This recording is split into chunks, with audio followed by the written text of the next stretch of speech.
안녕하세요. 책사랑 오스컨입니다. 신인간혁명 제14권 315페이지부터입니다. 저자는 이케다 다이사쿠, 펴낸 것은 화강신문사입니다.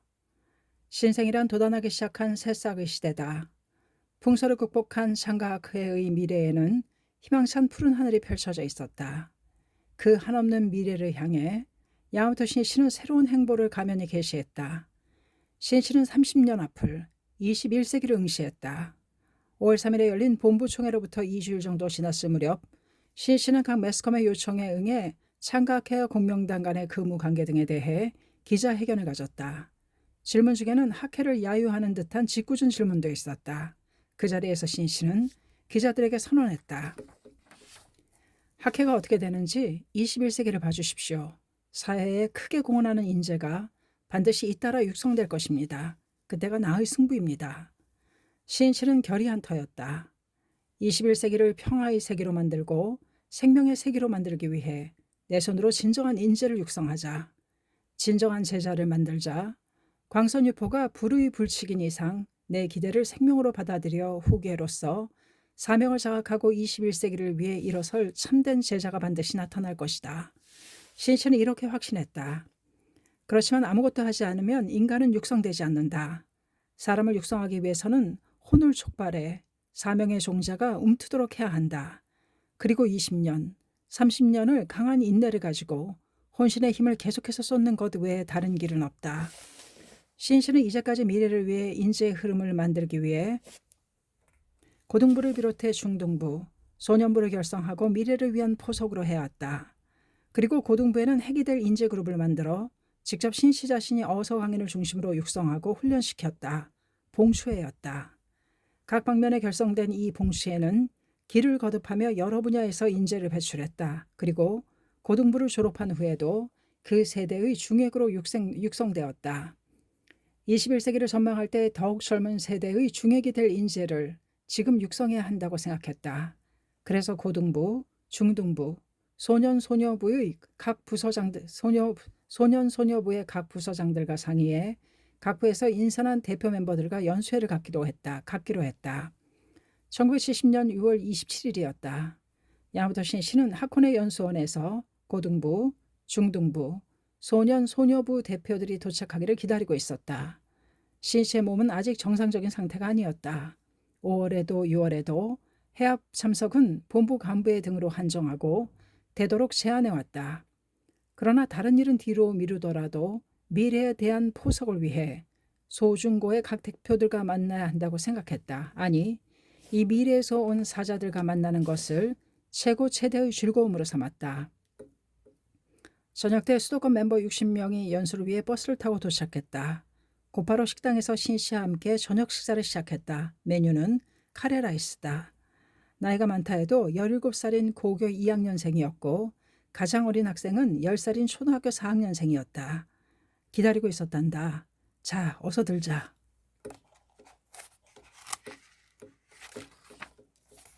신이치가 말하자 모두 활기차게 먹기 시작했다. 식사를 하면서 이야기를 하려고 생각했지만 아이들은 모두 먹는 데 열중했다. 음식을 순식간에 다 먹어치웠다. 신이치는 아내 미네코와 함께 흐뭇한 눈으로 그런 모습을 바라보았다. 식사를 끝내고 모두 다다미가 깔린 집회실로 자리를 옮겼다. 우선 신이치는 이 하코네 연수원이 학회의 역사 속에서 어떤 의미를 가지고 있는지에 대해 이야기했다. 1957년 7월 야마토 신이치가 선거법 위반이라는 사실무근의 죄를 뒤집어쓰고 체포되는 탄압 사건이 일어났다. 오사카 사건이다. 거기에는 사회개혁을 위해 일어선 창가학회라는 민중 세력의 대두를 저지하려는 국가 권력의 의도가 작용했다. 그 이후로 신씨는 약 4년 반 동안 법정 투쟁을 계속해 1962년 1월에 무죄 판결을 쟁취한다. 신씨는 말했다. 교묘하게 날조된 사건이기에 변호사도 이길 수 없다고 한 재판이었습니다. 그러나 단호히 승리해 학회의 정의를 증명하고자 청년들이 모여 협의한 장소가 이곳이랍니다. 참석자들 중에는 초등학생도 있지만 야마토 신이치는 광포 후계의 지도자가 될 사명을 지닌 사람이기에 학회의 진실한 역사를 가르쳐주고 싶었다. 그리하여 민중을 예속시키려고 하는 마성의 권력과 치열하게 투쟁하는 것이 광선유포라는 사실을 젊은 혼에 전해주고 싶었다. 초등학생들도 진지한 표정으로 고개를 끄덕이면서 신 씨의 이야기에 귀를 기울였다. 여기서 신 씨는 화제를 돌렸다. 하코네, 센고쿠바라, 아시노코 등과 같은 지명의 유래를 알기쉽게 설명했다. 모두 눈을 반짝거리며 흥미진진하게 들었다. 신 씨의 이야기의 아이들은 지루한 줄을 몰랐다. 왜 그럴까라는 탐구심을 불러일으키게끔 이끌어가는 이야기였다. 신 씨는 지명의 유래에 관한 이야기를 통해 무슨 일이든 왕성한 호기심을 가지고 공부하는 태도가 중요하다고 호소했다. 민중을 지키고 행복하게 하려면 모두 열심히 공부해야 합니다. 나는 여러분 중에서 위대한 문학가, 위대한 과학자, 훌륭한 기자, 그리고 위대한 정치가도 많이 나왔으면 합니다. 전원이 각각의 길에서 최고를 목표로 해주세요. 양 1000마리보다 사자 1마리입니다. 그러기 위해서는 노력해야 합니다. 천재란 무엇인가? 남보다 10배, 100배 노력한 사람을 말하지요. 또 인생의 승부처는 몇 살 때인가? 여러 가지로 생각할 수 있지만 하나의 목표로 나는 50세라고 생각합니다. 그때 인간의 진가가 결정된다고 할 수 있습니다. 인생이란 기필코 이렇게 하자, 이렇게 되자고 마음을 정해 진지하고 굳세게 노력하면 반드시 스스로 납득할 만한 결과를 얻는 법입니다. 중요한 것은 하루하루의 정진입니다. 아무리 힘들고 괴로워도 지지 말고 열심히 노력을 거듭해야 합니다. 그것이 인생의 뿌리를 만듭니다. 뿌리가 깊지 않으면 큰 나무로 자라지 못합니다. 20대, 30대에 유명해졌다고 해도 인생의 참된 가치가 되지 못하는 경우가 많답니다. 오히려 그로 인해서 인생의 진실한 가치를 알지 못하고 현혹되어 버리는 경우도 있습니다.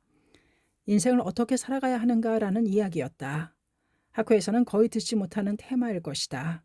그렇지만 본래는 가장 중요한 이야기다. 시인 씨는 아이들 한 사람 한 사람에게 시선을 던지며 말했다. 여러분 모두 50세가 되었을 때 어떤 인생을 걷고 있을지 나는 가만히 지켜보겠습니다. 모두 열심히 할 수 있죠? 네. 활기찬 목소리로 대답했다. 그렇지만 시인 씨는 굳이 엄한 어조로 말했다. 대답하기는 쉽습니다. 실제로 그렇게 될지 어떨지 그것이 문제입니다. 그렇게 되려면 자신에게 엄하게 끝까지 도전해야 합니다. 사람은 모두 스스로 약해지기 때문에 패배합니다. 자기를 이기는 사람이 진짜 용감한 사람입니다. 그 말은 젊은 혼을 격렬하게 뒤흔들었다. 모두의 가슴에 뜨거운 결의가 용솟음쳤다. 그리고 나서 신 씨는 묻고 싶은 것이 있으면 질문하라고 말했다. 남자 중학생이 물었다. 머리가 좋다는 것은 어떤 것입니까? 신 씨는 빙긋 웃음을 지으며 고개를 끄덕였다. 좋은 질문이군요. 일찍이 도다 선생님은 종이의 붓으로 선을 하나 긋고 그 윗부분과 아랫부분을 손가락으로 가리키며 이렇게 말씀하신 적이 있죠. 머리가 좋다 나쁘다 해도 결국 이 정도의 차이다. 차이는 거의 없다. 사람에게는 누구든 잘하는 것과 못하는 것이 있으며 실은 모두 뭔가 한 분야의 천재가 될 힘을 가지고 있는 법입니다. 그러니까 종합적으로 보면 인간의 능력은 별 차이가 없습니다. 오늘 금붕어를 사러 갔었는데 그 가게 주인이 금붕어를 정말 능숙하게 건져냈답니다.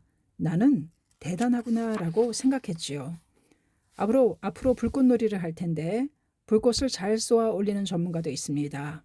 꽃을 매우 잘 가꾸는 사람도 있죠. 남을 배려하는 능력도 있는가 하면 남을 웃기는 능력도 있습니다. 그림 솜씨나 글재주가 있는 사람이 있는가 하면 야구를 잘하는 사람도 있습니다. 또 머리가 좋다고 해도 기억력이나 이해력이 전부는 아닙니다. 탐구력이 뛰어나거나 독창성이 뛰어난 사람도 있습니다. 학교 성적은 물론 좋은 편이 낫습니다. 그러나 누구나 그렇게 생각합니다. 그러나 그것만으로는 인간의 능력을 헤아릴 수 없습니다. 그러므로 이제까지 성적이 나쁜 사람이 있다 해도 나는 머리가 나쁘다고 생각하는 건 잘못입니다. 신 씨의 이야기에 모두의 눈들이 한층 더 빛났다. 어떤 사람이 말하기를 머리 좋은 사람이란 항상 의문을 가지는 사람이라고 했는데 나도 그렇게 생각합니다. 하나하나의 사항을 뜻을 모르면서 그저 그대로 받아들이는 것이 아니라 왜 그렇게 되는 걸까? 정말 그럴까? 그 밖에 다른 방법은 더 없을까라고 생각하는 사람입니다. 이는 위대한 발견이나 발명을 한 사람에게도 공통된 점입니다. 생각을 해도 곧바로는 알 수 없는 것도 많을 것입니다. 그 경우에는 학교 선생님에게 질문하는 것도 좋습니다. 책을 읽고 생각해보는 것도 좋을 것입니다. 그런 탐구심이 중요합니다. 사람에게는 모두 개성이 있습니다. 얼굴이 완전히 똑같은 사람이 없듯이 가지고 있는 능력도 다 다릅니다. 그러므로 서로 존중하면서 사자의 자식답게 자신이 정한 길에서 인류를 지향해 주었으면 합니다. 사자란 전혀 특별한 존재가 되는 것이 아니다. 자신의 사명에 살아가고 개성을 제대로 키우는 것이다.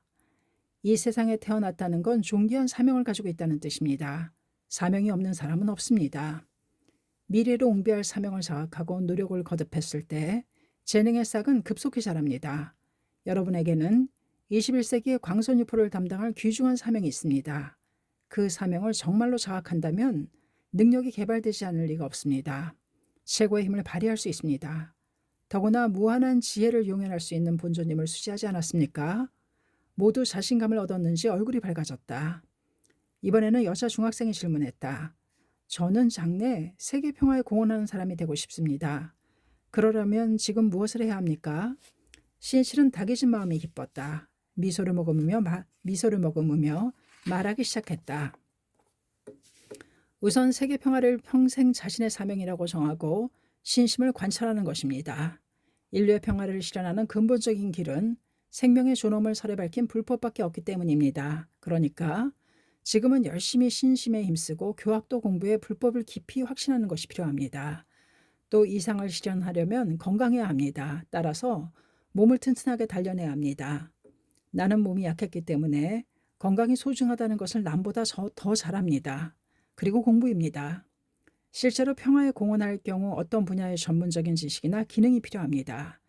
지금은 그 기초가 될 공부를 열심히 해야 합니다. 특히 어학은 필수입니다. 평화는 대화에서 시작되기 때문입니다. 어학을 못하면 세계 사람들과 의사소통을 할 수 없습니다. 다음은 인격을 연마하는 것입니다. 어머니 혹은 친구들과 싸우지 말고 누구에게나 신뢰받는 사람이 되어주십시오. 입으로는 평화를 외치면서 주위 사람과 싸움만 한다면 가짜 평화주의자입니다. 평화도 가까운 데서 시작됩니다. 우선 자기 마음속에 있는 타인에 대한 편견이나 차별 또는 자신의 버릇없는 마음과 싸워 이겨야 합니다. 동시에 자비, 즉 사람들이 행복하기를 바라고 행동하는 강한 마음을 길러 스스로 인간성을 향상시켜야 합니다. 전쟁을 일으키는 것은 인간입니다. 그렇기 때문에 그런 인간의 생명을 바꾸고 인간의 마음속에 평화의 요새를 쌓아 올려야 합니다. 그것이 인간혁명이며 그 원천이 제목입니다. 이 인간혁명의 사상과 이것을 실천하는 길을 세계에 전하는 일이 곧 인류의 평화를 건설하는 근본입니다. 이해하겠습니까? 모두가 고개를 끄덕였다. 모두의 눈이 맑고 아름다웠다. 신실은 참가자들 중에 아버지가 안 계신 학생이 있다고 들은 터였다. 그 멤버를 위해 한마디 해주고 싶었다. 가장 슬픈 경험을 한 사람을 격려하는 것이 학회의 마음이다. 그런데 모두 제각기 가정 환경이 다릅니다. 아버지 혹은 어머니가 안 계신 사람도 있을 겁니다. 부모가 다 계신 사람은 행복합니다. 그러나 불법의 눈으로 보면 부모님이 안 계신 경우가 더욱 행복하다고도 할 수 있습니다. 그럼 왜 그렇게 말할 수 있는가? 아버지 또는 어머니가 안 계시면 경제적으로나 정신적으로나 대단히 힘든 경우가 많을 겁니다. 그러나 고생은 자신을 갈고 닦는 기회가 될 수 있습니다. 또 남의 괴로움을 잘 헤아리는 사람이 될 수 있으며 어렵고 힘든 상황에 있는 사람을 자신의 체험을 통해 격려할 수 있습니다. 즉 고생은 자신을 강하게 만들어 민중의 리더로서 자라날 귀중한 조건을 갖추는 결과가 됩니다. 그러니까 결과적으로 보면 고생은 곧 행복이라고 할 수 있습니다. 또 아버지나 어머니가 신심을 하지 않는 사람도 있을지 모릅니다. 그것 역시 깊은 의미가 있습니다. 내 경우는 처음에 부모님도 가족도 아무도 신심을 하지 않았습니다. 그렇기 때문에 한 가정의 행복과 번영을 위해 내가 열심히 해야 한다고 생각했습니다. 그래서 응석 부리지 않고 신심에 전념할 수 있었습니다. 역경은 성장을 위한 도량이며 행복을 창조하기 위한 무대라는 점을 알아주십시오. 모두 일제히 고개를 끄덕였다. 신씨 옆에 있는 키 큰 여고생이 눈물을 글썽이면서 몇 번이고 고개를 끄덕였다. 그 여고생은 고교 2학년생인 고모리 쿄코였다. 3년 전에 뇌출혈로 아버지를 여의었다. 그때 어머니는 중학교 2학년생인 교쿄와 초등학교 5학년생인 여동생을 혼자 힘으로 키웠다. 고모리 가족은 교코가 2살이던 때에 학회에 입회했다. 교코는 태어난 지 얼마 안 되어 혈관종이라는 병에 걸렸다. 혈관 속 세포가 증식해 피부가 빨갛게 부풀어 오르는 병이었다. 방사선 치료를 받아 피부 위로 부풀어 오른 것은 없어졌지만 뺨에 붉은 반점이 남았다.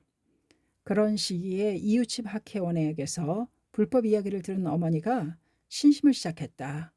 얼마 후에 교코의 반점은 깨끗이 없어졌다. 이를 보고 아버지도 입회했다. 아버지가 사업에 실패해 몇 년 동안이나 경제고에 시달렸는데 신심으로 그 고난의 언덕도 극복할 수 있었다. 그러나 얼마 후 아버지가 세상을 떠나고 말았다. 어머니는 두 딸을 키우기 위해 녹색 아주머니라는 애칭으로 불리는 아동 보호원이 되었다. 어린아이들이 통학할 때 안전하도록 돌보는 일이다. 삼복더위에 비가 오나 눈이 오나 길거리에 서서 열심히 일하는 어머니를 보고 고모리는 고등학교를 졸업하면 곧바로 일해야겠다고 생각했다. 하루빨리 어머니를 편안하게 해드리고 싶어서였다. 어느 날 고모리는 중등부 부원회에서 고학하면서 대학교를 졸업한 담당 간부의 이야기를 듣고 감동했다. 이 일을 하면서도 대학교에 갈 수 있구나. 그렇다면 나도 가고 싶어. 고등학교에 들어간 후 도자기 가게 등에서 아르바이트를 하며 오직 한 마음으로 공부에 힘썼다. 어머니에게는 되도록 부담을 드리고 싶지 않았다. 내가 열심히 해야 돼 라고 자신에게 타일렀다. 그런 고모리에게 이날 야마모토 신이치의 지도는 커다란 용기를 주었다. 고생은 대성을 위한 영향이란 말인가. 나도 무슨 일이 있든 지지 않고 사람들의 행복을 위해 전력을 다하는 사람이 되자. 고모리는 그 큰 눈에 눈물을 걸쓴 걸 글썽거리며 다짐했다. 이후로 대학교 진학을 굳게 결심했다. 가정 형편을 생각하면 학비가 싼 국립대학교로 진학할 수밖에 없었다. 열심히 공부하기 시작했다. 1971년에 소카대학교가 개교했다. 고모리는 야마모토 회장이 창립한 소카대학교에 가고 싶었다. 소카대학교의 학비는 다른 사립대학교에 비해 꽤 쌌지만 국립대학교보다는 비쌌다. 날마다 진지하게 기원했다. 시험일이 눈앞에 닥친 고교 3학년 때의 12월이었다. 고모리는 뜻을 정하고 자기 생각을 어머니에게 털어놓았다. 알았다. 소카대학교 시험을 치르거라. 나도 널 야마모토 선생님이 만드신 소카대학교에 보내고 싶어 돈을 모아왔단다. 어머니의 자해에 고모리는 울었다. 그리하여 염원하던 소카대학교에 진학했다. 이윽고 고모리는 여자 중등부장이 되어 미래부 멤버 육성에 임하며 신이치와 함께 평화건설의 후계자를 키우게 된다. 야마모토 신이치의 지도가 끝났다. 신이치는 어린 멤버들을 생각해 도중에 제비뽑기도 하고 멤버들이 쓴 붓글씨 등을 감상하기도 했다. 그렇지만 전체적으로는 생명과 생명이 서로 부딪히는 그런 준엄한 지도회였다. 신이치는 초등학생일시라도 하나의 대등한 인격체로 보았다. 비록 어려도 이쪽이 진지하게 이야기한 것은 단단히 받아들일 것이라고 확신했다. 그래서 어린아이 취급은 하고 싶지 않았다. 인간의 마음을 믿는 것이야말로 사람을 육성하는 요체라고 할 수 있다. 멤버들 중에 몸집이 가장 작고 익살스러운 나카오 후미야라는 초등학교 5학년생이 있었다. 나카오는 이해 5월 3일에 열린 본부총회에 소년부 대표로 참석했다. 거기서 회장 야마모토 신이치가 언론 출판 문제 핵심을 떠안고 사죄하는 광경을 보았다. 언론 출판 문제는 텔레비전과 라디오도 번번이 다뤄서 학교에서 화제가 되었다. 나카오 가족이 학회원이라는 사실을 알고 동급생들이 나카오 앞에서 학회를 룩했다. 나카오는 생각했다. 고통받고 괴로워하는 사람들을 위해 누구보다도 진지하게 투쟁하시는 분이 야마모토 선생님 아닌가.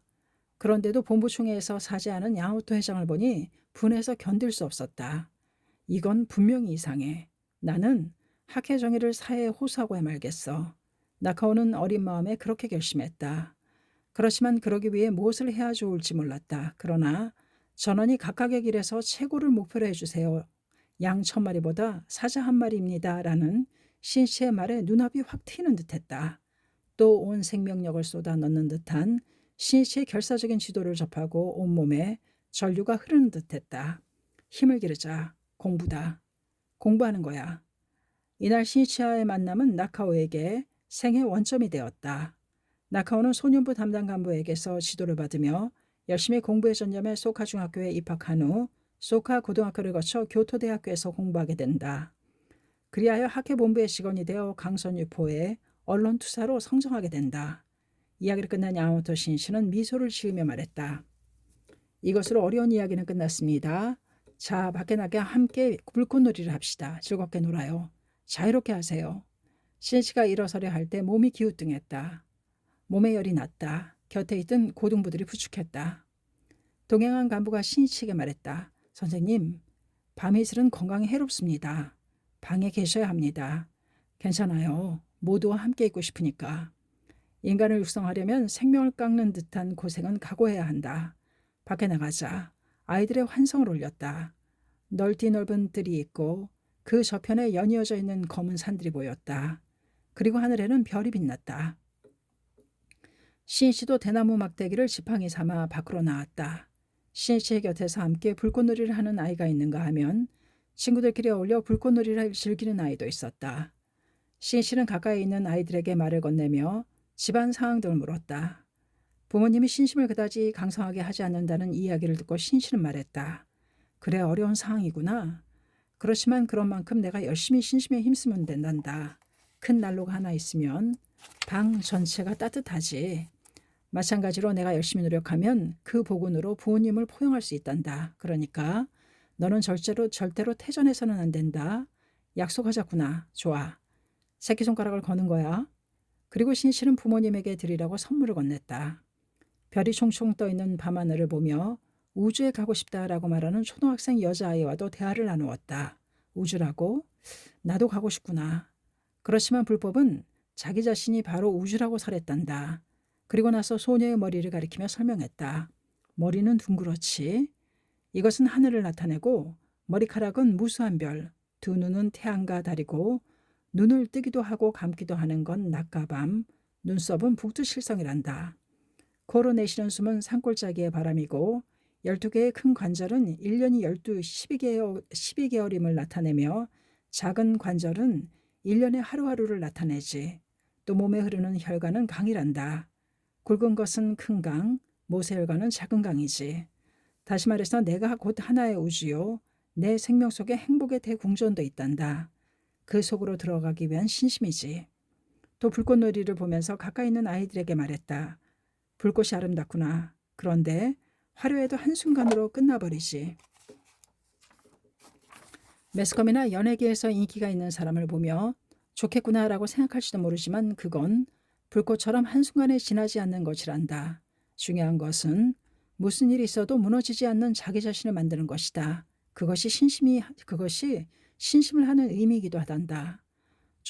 또 초중학생들 중에는 탐험을 한다며 늘 맞은편까지 가서 모습을 보이지 않는 아이도 있었다. 담당 간부가 황급히 찾으러 가는 한 장면도 있었다. 심지어 개구리를 잡아온 남자아이도 있었다. 어른들은 얼굴을 찌푸렸지만 신씨는 미소를 띠며 말했다. 너는 용기가 있구나. 다른 사람도 도회지에서 생활하니까 이런 때 자연을 실컷 접해두는 게야. 그렇게 하라고 이곳으로 불렀으니까 여러 체험을 해두거라. 불꽃놀이를 마치고 나서도 신씨는 식당 등에서 느긋하게 쉬는 멤버들을 격려했다. 학교 생활의 고민과 진로 상담에도 응했다.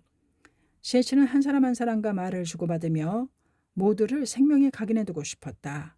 밤이 익숙해져 신씨는 연수원 로비에서 멤버를 인솔해 온 후 담당 간부와 간담했다. 모두들 착한 아이들이군요. 학회 미래를 맡길 소중한 후계입니다. 전력을 다해 육성해야. 그런데 이번 참가자들은 미래라고 명명하고 싶습니다만 미래는 영어로 뭐라고 하죠? 퓨처입니다. 간부 한 사람이 대답했다. 그런가? 정식 명칭은 미래해, 별명은 퓨처그룹으로 합시다. 이것으로 21세기 승리의 흐름은 열렸습니다. 이튿날 멤버들은 담당 간부에게서 미래해 결성을 발표한다는 소식을 들었다. 환호성이 터졌지만 모두는 긴장한 얼굴을 했다. 모두 엄숙한 마음으로 받아들이고 있었다. 청순한 젊은 호는 맹세했다. 반드시 광선유포의 미래를 담당할 실력 있는 지도자로 성장하자.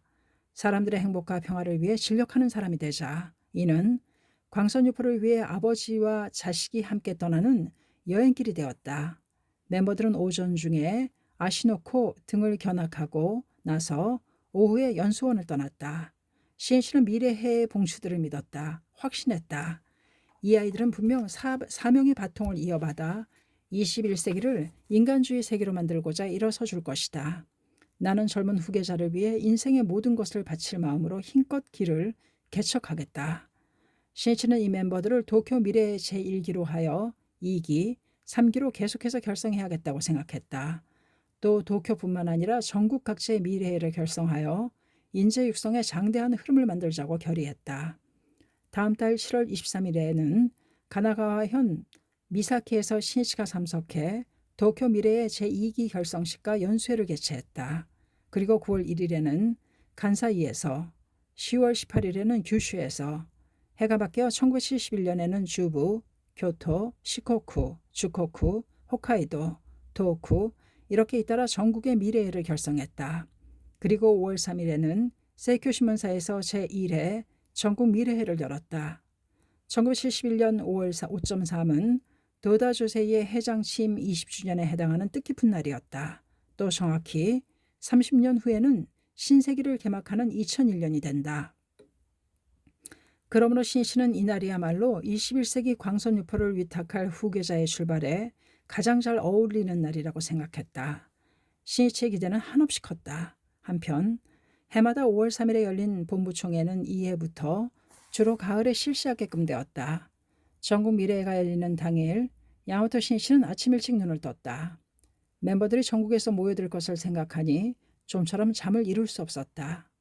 신이치는 일어나자 곧바로 불단 앞에 앉아 소중한 후계자들이 무사히 도착하기를 열심히 창제했다. 회합은 오전 10시가 지나 세이쿄 신문사 6층 강당에서 멤버 500명이 참가해 개최했다. 신이치는 21세기를 향한 새로운 출발로 굳이 5.5월 3일에 전국 미래회를 개최했다고 말한 다음 자신의 심정을 말했다. 21세기에 어떠한 리더가 나오는가, 평화의 기수가 나올 것인가, 말 것인가에 따라 인류의 장래가 결정됩니다. 그러나 내가 이제까지 육성한 사람은 이미 20대, 30대, 40대입니다. 30년 후인 21세기의 주역으로서 힘차게 뛰어나가기에는 너무 나이가 들었습니다. 이에 비해 여러분은 40대의 새로운 세기를 맞이합니다. 가장 의기왕성하게 활약할 수 있는 나이입니다. 그런 여러분을 전폭적으로 신뢰하고 전 생명을 기울여 육성하는 일이 내겐 가장 중요한 일이라고 생각합니다. 그리고 나서 신이치는 동력을 이용해 인류 최초로 비행에 성공한 라이트 형제에 관해 이야기했다.